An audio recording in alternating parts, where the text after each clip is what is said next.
آپ نے غریبوں کی خودکشی کی بات کی ہے. ہمارے ساتھ ملک کے مختلف حصوں سے کچھ لوگ ایسے ہیں جنہوں نے سودی نظام کے مختلف چہرے دیکھے ہیں. تو آئیے ملتے ہیں ان مہمانوں سے اور ان کے تجربات جانتے ہیں. ہماری پہلی مہمان دہلی سے تشریف لائی ہیں. محترمہ شازیہ تشریف لائیں اور اپنے تجربات ہمارے ساتھ شیئر کریں.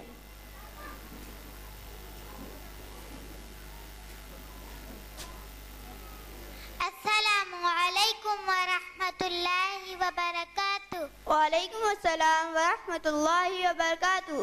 شازیہ صاحبہ، آپ کے والد صاحب نے لون لیا تھا، اس کا کیا نتیجہ رہا؟ میرے والد صاحب کی چاندی چوک میں کپڑے کی دکان ہے.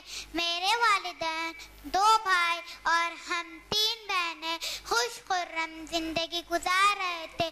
3 سال پہلے والد صاحب نے کسی کے کہنے پر بینک سے لون لیا تاکہ کاروبار کو اور ترقی دے سکے، لیکن تقدیر میں تو کچھ اور ہی لکھا تھا.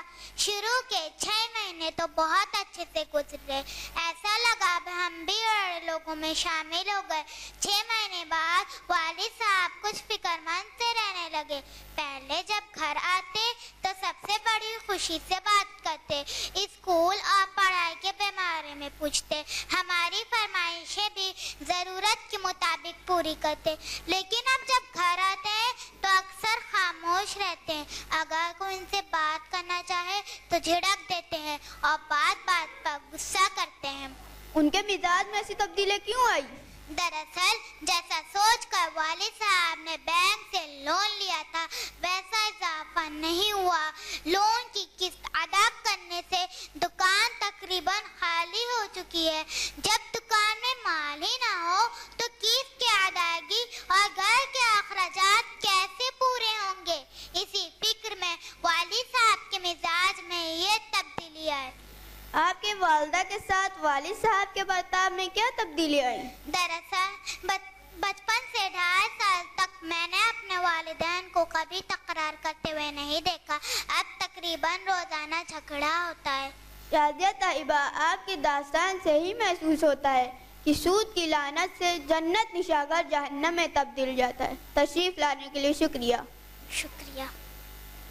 ہماری اگلی مہمان حیدرآباد سے تشریف لائی ہیں. آئیے نازنین صاحبہ سے ان کی کہانی سنتے ہیں. نازنین صاحبہ تشریف لائیں اور اپنے تجربات سے ہمیں روشناس کرائیں.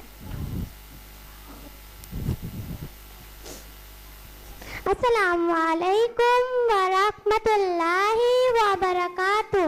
وعلیکم السلام ورحمۃ اللہ وبرکاتہ. شازیہ صاحبہ، آپ کے شوہر نے بھی لون لیا تھا، کیا کرتے ہیں آپ کے شوہر؟ صاحب، ہماری کہانی بہت دکھ بھری ہے. میرے شوہر ٹیکسی ڈرائیور ہیں. پہلے وہ کرائے کی ٹیکسی چلاتے تھے. گھر کی سبھی ضرورت پوری کرنے بھر کا آرام سے کما لیتے تھے. پھر کسی نے کہا کہ بینک سے لون لے کر اپنی ٹیکسی خرید لو، کرایہ بچ جائے گا. وہ اسی لالچ میں آ گئے اور لون پر ایک ٹیکسی اٹھا لی. بدقسمتی سے 1 سال بعد ٹیکسی کا ایکسیڈنٹ ہو گیا. انہیں بھی چوٹ آئی اور ٹیکسی بھی چلانے لائق نہیں رہی. ان کی چوٹ تو کچھ ہی دنوں میں ٹھیک ہو گئی، لیکن اب روزی روٹی کا کوئی بھی سہارا نہیں رہا. لون کی قسط نہیں ادا ہونے کی وجہ سے بینک نے ٹیکسی ضبط کر لی، لیکن وہ اس قدر چوٹ چکی تھی کہ اس کو بیچ کر بھی قرض کی رقم نہیں ادا ہو سکتی تھی. اسی لیے انہیں بھی گرفتار کر لیا گیا. اس وقت وہ جیل میں ہیں. اللہ آپ پر رحم فرمائے. اب آپ کے گھر کے اخراجات کیسے پورے ہوتے ہیں؟ صاحب، میرے 2 چھوٹے چھوٹے بچے ہیں. گھر میں کمانے والا کوئی بھی نہیں. میں ہی محلے میں جھاڑو پوچھا کر کے کسی صورت میں 2 وقت کی روٹی تو حاصل کر لیتی ہوں، لیکن اگر دوا علاج کی ضرورت پڑ جائے تو مصیبت آ جاتی ہے. بچوں کی پڑھائی کیسی چل رہی ہے؟ ایسے بچوں کی پڑھائی کیسے ہو سکتی ہے؟ میں نے بچوں کا اسکول چھڑوا دیا ہے. اللہ. تشریف لانے کے لیے شکریہ. آمین. سود کی لعنت اسی طرح اگر تباہ کرتی ہے. بجا فرمایا. سود نے نہ جانے ایسے کتنے گھر تباہ کیے ہیں۔ ہمارے اگلے مہمان ناگپور مہاراشٹر سے تشریف لائے ہیں۔ میں بلانا چاہتا ہوں شری چندر پرکاش کو۔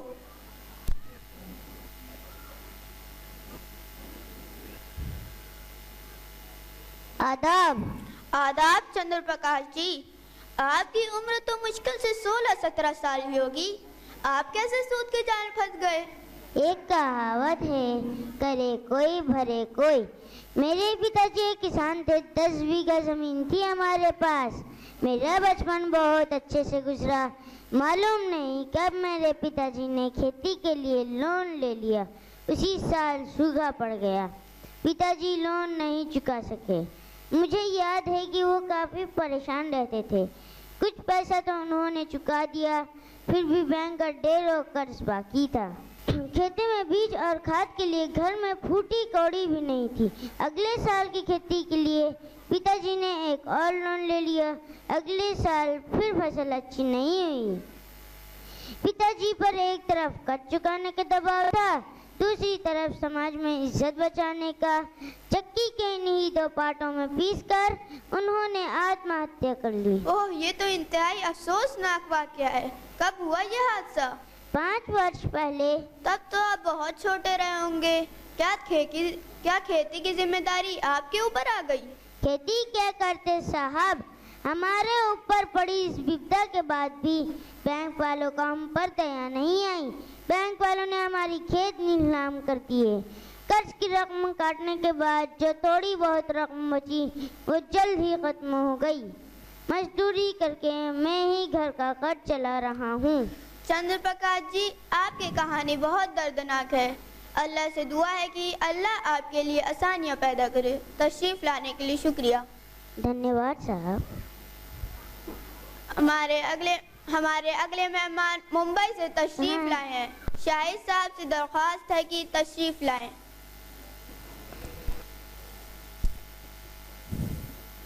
السلام علیکم ورحمۃ اللہ وبرکاتہ۔ وعلیکم السلام ورحمۃ اللہ وبرکاتہ۔ شاہد صاحب، میں نے سنا ہے کہ آپ کے ممبئی بہت بڑا کاروبار ہے۔ آپ نے اپنے کاروبار کی شروعات ایک چھوٹے پیمانے سے کی تھی، کیا آپ نے بھی بینک سے لون لیا تھا؟ الحمدللہ، سب تعریفیں اللہ کے لیے جس نے مجھے ایک معمولی دکاندار سے بڑا کاروباری بنایا۔ مزید اس کا شکریہ ہے کہ اس نے مجھے سود کی لعنت سے محفوظ رکھا۔ جس وقت میری چھوٹی سی دکان تھی تو لوگوں نے کہا کہ بینک سے لون لے کر کاروبار بڑھا لو۔ کچھ وقت کی تو میں بھی لالچ میں آ گیا، لیکن اللہ نے میری رہنمائی کی اور میرے بڑے بھائی کے ذریعے مجھے یہ پتہ چلا کہ اسلام میں سود لینا اور دینا دونوں ہی حرام۔ اس لیے میں نے بینک سے لون لینے کا ارادہ چھوڑ دیا اور ایمانداری سے اپنے کاروبار میں محنت کرتا رہا۔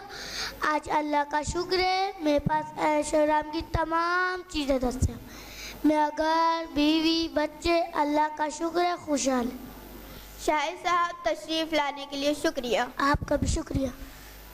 ڈاکٹر عبدالحمید، ہم نے دیکھا کہ جو لوگ سودی نظام میں ملوث ہوئے ان پر طرح طرح کی مصائب آئے، جبکہ شاہد صاحب سودی نظام میں ملوث ہوئے بغیر ترقی کی راہ پر گامزن ہو رہے۔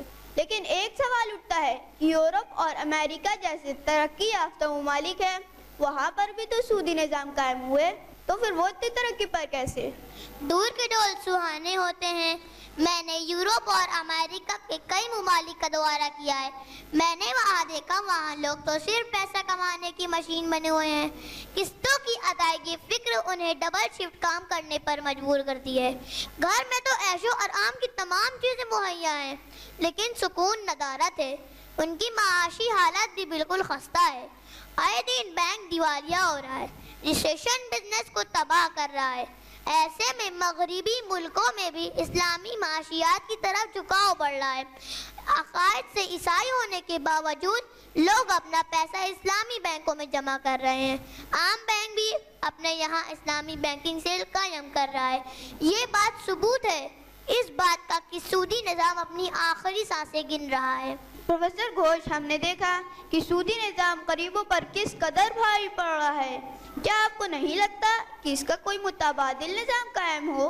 یہ صحیح ہے کہ انٹرسٹ بیسڈ اکنامی میں غریبوں کا نقصان ہوتا ہے، لیکن ہمارے پاس اس کا کوئی سبسٹیٹیوٹ بھی تو نہیں ہے۔ یہ صحیح ہے کہ آج پاشچات دیشوں میں اسلامک بینکنگ کی طرف لوگوں کو جھکاؤ بڑھ رہا ہے، اور یہ سوابھاوک بھی ہے، کیونکہ اسلامک بینکنگ میں نہ تو صرف یہ کہ غریبوں کو نقصان نہیں ہوتا بلکہ امیروں کو فائدہ ہی ہوتا ہے۔ ہماری مجبوری یہ ہے کہ ہمارے دیش میں اسلامک بینکنگ ہے ہی نہیں۔ یہی تو ٹریجڈی ہے کہ ہمارے سرکار صحیح وقت پر صحیح فیصلہ لینے پہ ہمیشہ کوتاہی کرتی ہے۔ اب سے کچھ سال پہلے ایک اسلامی تنظیم نے ایک پورا پروجیکٹ بنا کے سرکار کو پیش کیا، لیکن سرکار نے ابھی تک اسلامی بینک چلانے کی اجازت نہیں دی۔ اس کے علاوہ کئی ملٹی نیشنل بینک سے اسلامی بینکنگ سے قائم کرنے کے لیے بھی اپلائی کر رکھا ہے، اس پر بھی سرکار کچھ فیصلہ نہیں لے پا رہی ہے۔ ناظرین، ہم نے دیکھا کہ سود ایک لعنت ہے جس سے نہ جانے ایسے کتنے گھر تباہ ہو رہے ہیں۔ اس کے لیے جبکہ اسلامی بینکنگ کے ذریعے سماج میں پیدا ہونے والے مصائب سے بچ سکتے ہیں۔ اس کے لیے ضرورت ہے کہ عوام خود بھی بیدار ہو، سود سے دور رہیں، اور سرکار کو ملک اور عوام کے لیے اسلامک بینکنگ کو نافذ کرنے کی ضرورت ہے۔ اسی کے ساتھ ہمارے پروگرام کا وقت اب ختم ہو رہا ہے۔ میں اپنے ان دونوں ایکسپرٹس پروفیسر ارودھم گھوش اور ڈاکٹر عبدالحمید کا شکریہ ادا کرنا چاہتا ہوں۔ شکریہ۔ اور میں ان مہمانوں کا بھی شکریہ ادا کرنا چاہتا ہوں جنہوں نے دور دور سے آ کر اپنے تجربات ہمارے ساتھ شیئر کرے۔ اسی کے ساتھ ہمارے پروگرام کا وقت اب ختم ہوتا ہے۔ انشاءاللہ اگلے ہفتے پھر ملاقات ہوگی۔ السلام علیکم ورحمۃ اللہ وبرکاتہ۔ دھنیہ واد۔ Jazakumullah khaira, children. So you just saw our little children brought to light the big problems that arise in an interest-based economy. And alhamdulillah, our children not just posed the problem, but they also provided the solution to it. And solution lies with Islam, alhamdulillah. So this proves that Islam is a deen, a complete way of life.